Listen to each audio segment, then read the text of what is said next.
Welcome to the NC Everything Podcast. I'm your host, Curtis, and this is a bi-weekly show where I talk about everything that has anything to do with North Carolina.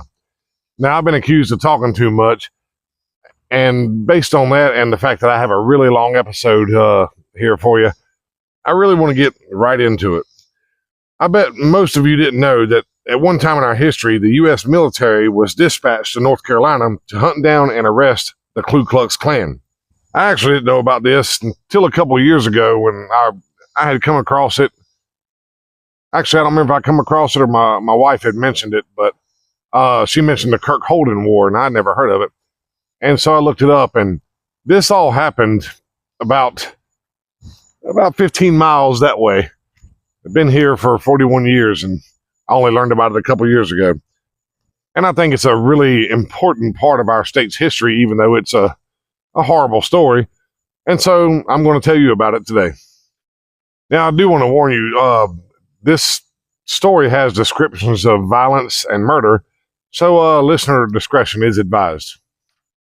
Now, before we get into the actual story, I need to tell you about the political parties. Most of you, especially older folks, y'all already know this, but the political parties over the years, they switched.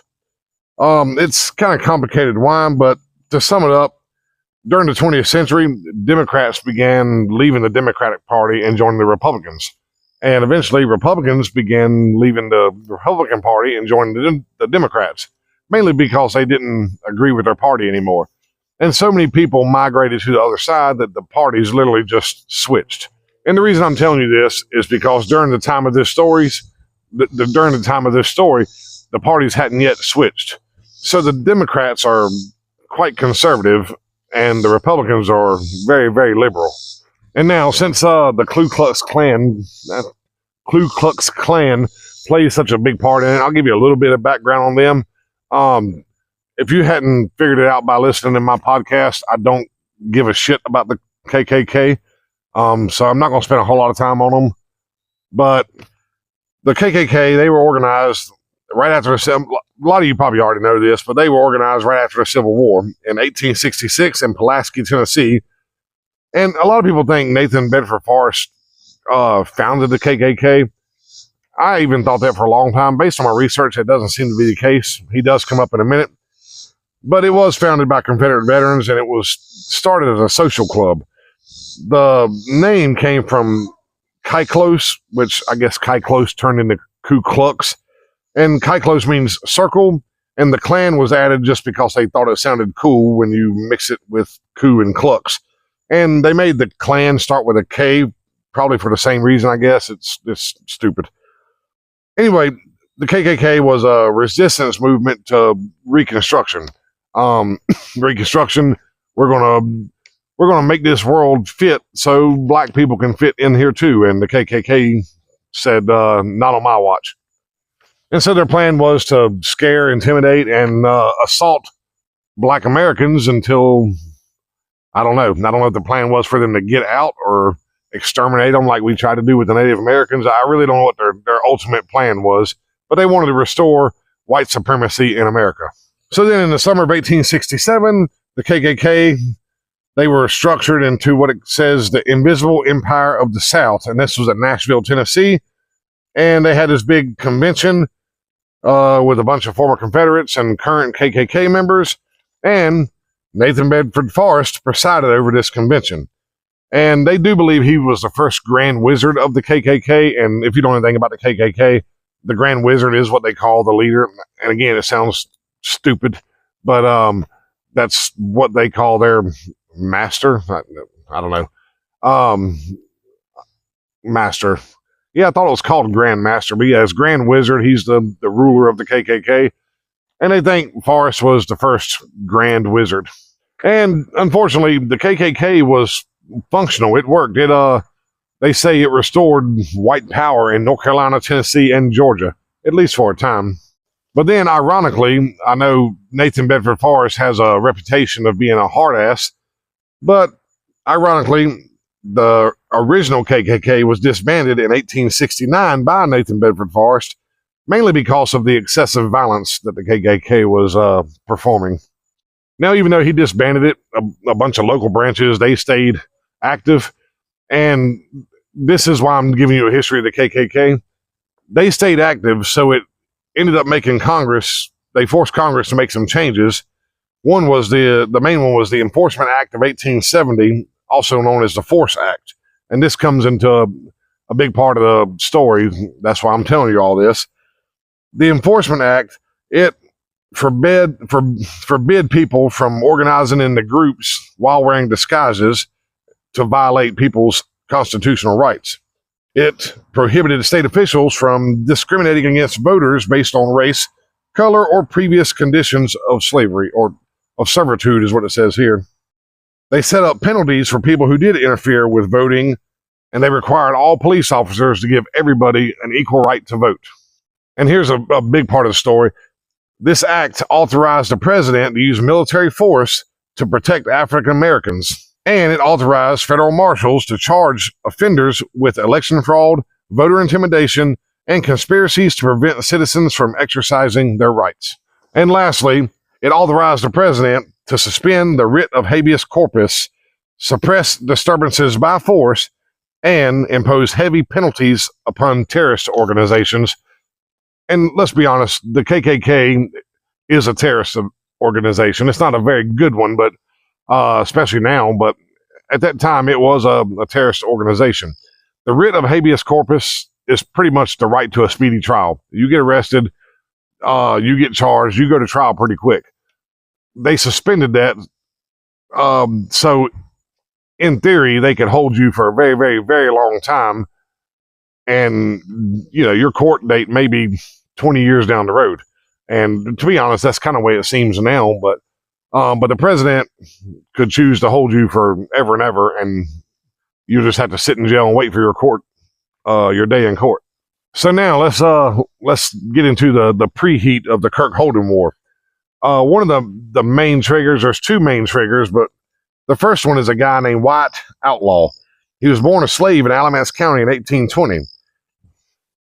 He would ultimately become a really skilled carpenter. So after the Civil War and the slaves were free, he built him a house and a workshop on the same site on North Main Street in Graham. This is where the First Baptist Church is now standing today. And after raising some money with his shop, he helped buy land for the Wyman Chapel AME Church, which is, it says now, located 3 blocks north. Now, the thing about Wyatt Outlaw, he wasn't just a black carpenter in Graham who, tried to make a living. He was actually pretty politically outspoken. He voiced his opinions regularly and loudly. And because of this, he became the leader of the state's Second Freedmen's Convention in 1866, the same year the KKK was founded. And the Freedmen's Conventions were just, it was a time where black people could join together and openly speak their opinions, in theory, without being murdered. And these conventions were held in St. Paul's AME Church in downtown Raleigh. Now, in 1869, the mayor chose Wyatt Outlaw to serve on an armed police patrol with 4 other black and white men, and their main mission was to fight KKK. The KKK was rampant in Alamance County and Caswell County, which comes up a bunch. But these black and white men, their only job was to fight the KKK. Now, another big player in this story is Governor William Holden, the governor of North Carolina at the time.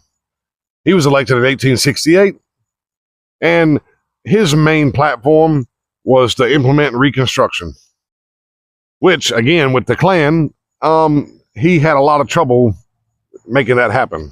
Now let's jump to 1870. It's voting time again, and the Klan, they're really trying to intimidate and scare a lot of blacks from going to the polls and casting their vote. And remember, this whole time, they're trying to stop people from voting, and Wyatt Outlaw, he's encouraging everybody to get out and vote. That brings us to the night of February 26th, 1870. The KKK got about 60 guys together, and they went to Wyatt Outlaw's house. They dragged him out of his house, took him down to the Alamance County Courthouse, and hung him from an elm tree. They left a note in his mouth that said, "Beware, you guilty, both white and black." Now, also that night, the KKK went to the home of a black Republican named Henry Holt. Now, he wasn't home, but his wife was. They told his wife that she needs to tell Henry Holt he should leave the area or he'll end up just like Wyatt Outlaw. And he heeded their warning. He immediately left the area. About 2 weeks later, another black man named William Puryear, he was found dead in a mill pond, and he had a huge rock tied to him to make sure, I guess, he would stay at the bottom.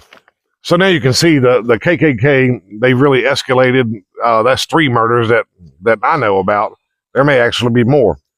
Well, Governor Holden, he saw the writing on the wall. He seen what was going on here, and he knew it wasn't going to get any better unless he stepped in. So he declared Alamance County in a state of insurrection. And so he calls in troops for help. Now, some military did arrive at this time, but they were under orders to only assist local law enforcement. They weren't really allowed to act independently. And another detail about these troops that came in, they were local militia. So they were made up of Klansmen. So a lot of them were actual KKK guys. And some of them, if they weren't KKK, they were surely conservative extremists. And so they called in these troops to help the police fight the Klan, and these troops were Klan members. And the linchpin, what you would call the linchpin, that was May 21st. You got Republican State Senator John Stevens. On May 21st, he goes to the Caswell County Courthouse in Yanceyville, and he's there to watch the Democratic Party host their nomination convention. Well, after the proceedings, he went with Frank A. Wiley to the ground level of the courthouse. Now, the reason he went to the ground level with this guy, Wiley was a Democrat, and he was also a former sheriff. He was hoping to be reelected as sheriff. Stevens was hoping with Wiley's help, they could kind of mend bridges in the county, fix some of this violence issues, try to make peace. But what Stevens didn't know is that Wiley had already kind of joined up with the Klan. I don't know if he was a Klan member, but he was definitely a Klan sympathizer. And he had just lured Stevens into what would become his ultimate demise. So when they got to the ground floor, about 10 or 15 Klansmen, it said, were waiting for him. A Klansman named John Lee, who was the founder of that local Klan in Caswell County, he walks into the room where Stevens was, and then another Klansman, G.T. Mitchell, put a rope around Stevens' neck, while another Klansman, Tom Oliver, stabbed him 3 times and then cut his throat. And then they all leave, and they planned on coming back later, sneaking in and moving the body. But when Stevens didn't return home that night, his family started looking for him. So they go to the courthouse, because that's where he said he was going to be. They look through the window, and they see his body. Now, immediately, an investigation was underway by Sheriff Jesse Griffith. But Sheriff Jesse Griffith, he was in the Klan too. So there wasn't really any real investigating done. They did talk to some of the Klan members that were there that night, and of course they lied about the whole thing. And ultimately the coroner said he was murdered by unknown persons. And I don't know this to be true, but it wouldn't surprise me if the coroner himself was in the Klan. Now, what made matters worse is the conservative newspapers, they accused black people of murdering Stevens. And Governor Holden at this point was furious. So at this point, Governor Holden reaches out to President Ulysses S. Grant, and he asks him for the authority to suspend habeas corpus, right to a speedy trial. He was hoping that he could arrest these Klan members and try them in a military tribunal since they were terrorists. Now, I want you to keep in mind, Governor Holden, he was ridiculed for this later. He didn't do any of this without the president's blessing. As a matter of fact, when he asked the president if he could call in some more troops, the quote from Ulysses S. Grant was, "Why haven't you led troops in yourself before now?" So obviously, at that time, U.S. Grant was on board. And so Grant told Holden, you're within your rights to call in troops, do what you need to do. As a matter of fact, Grant ordered the State Department to provide North Carolina troops with any gear they needed.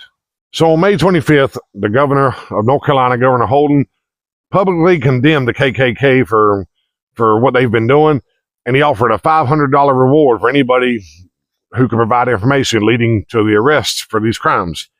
And then he wrote to Senator Abbott and Senator John Poole to ask for federal assistance, mostly in the way of troops. Now, the question was, where are we going to get these troops from? They've already tried local militia, and it was infested with Klan members. So where are we going to get these troops? And they finally decided that they would get troops from the western North Carolina because there was less Klan action up there, and they would help suppress the Klan. Then they would also get troops from eastern North Carolina because there was less Klan action down there, and they would be called in to Raleigh to kind of hold down Raleigh and keep everything straight there. And so from western North Carolina, they got George Washington Kirk. He had they kind of sent him because he suppressed some of the Klan action in Tennessee. So you got Governor Holden and you got Kirk, George Washington Kirk. It doesn't say his rank right here. I'm pretty sure he was a general. But anyway, that's where you get the name Kirk Holden War. And somewhere else in my notes later on, they called it something else. But the Kirk Holden War, the conservatives were calling it the Kirk Holden War, mainly to kind of pick on it. That was kind of an insult. So Kirk shows up, and Holden gives them a list of names of suspects. Here's your list of people to go out, find, and arrest. Now, I think initially he called these troops in for Alamance County because at that time, Caswell County they weren't under any kind of martial law. But on July 8th, he declared Caswell County also to be in a state of insurrection. And so it wasn't long before artillery for the 4th Regiment U.S. Artillery arrived in Yanceyville. And again, I've been to Yanceyville several times. It's weird to say that U.S. Artillery showed up in Yanceyville, North Carolina. That's just still a weird statement to me. Even this close after the Civil Wars, it sounds weird to say that. Now, you got military in Alamance County. You got military in Caswell County. U.S. Marshals in Chatham County, they also said they needed some help. So there were some infantry sent to Chatham County. I think there was some action there. When I first read about this a couple years ago, I think there was actually a gunfight took place in Chatham County. I think there was one casualty on the Klan side, but most of this took place in Alamance and Caswell County. I do think there was some action in Orange County, but during all of this, Orange County was never under martial law. But just know that when you're looking at the county maps, you have Orange County, like Caswell's kind of up here, Chatham's down here, Alamance is over here. So it's kind of happening all around Orange County. And I do know there was Klan in Orange County back then. There's Klan in Orange County now, I believe. But there wasn't a whole lot of action in Orange County during the Kirk Holden War. So you got all these troops around. Holden gives the order to pretty much all of them to, quote, take the necessary steps to preserve order and to give the fullest protection to life and property, as well as take charge of the public buildings in Alamance and Caswell County and arrest and hold for examination persons accused of felonies, especially those charged with or being accessory to the murder of J.W. Stevens and Wyatt Outlaw. And I think I will make this a 2-part episode. I don't mean to leave y'all hanging. Don't Google it and spoil the ending. No, I'm just kidding around. And it's nothing to kid about. But I think I will make this a 2-part episode. So, and I don't do too many. I think I got one other 2-part episode. It's not something I do a whole lot. So again, I hate to leave you hanging. But that's it for this episode. I'm going to finish this story up in a couple weeks. I hope you enjoyed half the story you got to hear. And I hope I don't get too many angry complaints about cutting it off short. But, and this isn't a ploy to make you come and listen next time either. This is just a long story. But I hope you did enjoy what you heard so far. If you're just now getting into the show and you're really wanting some more NC everything, I do have plenty of other episodes to check out while you're waiting. And if you still don't have enough NC everything content, check out the Facebook group. There will be a link for it below. And there, I try to post as much NC content as I have time for. Also, there's a link for the YouTube show I do with my wife called Tasting NC, where we taste everything that has anything to do with North Carolina. And I'm sure I'm missing something. If you're listening on a podcast player and you want to put a face with the voice, there's a link down there for the YouTube channel, and you can watch instead of just listen.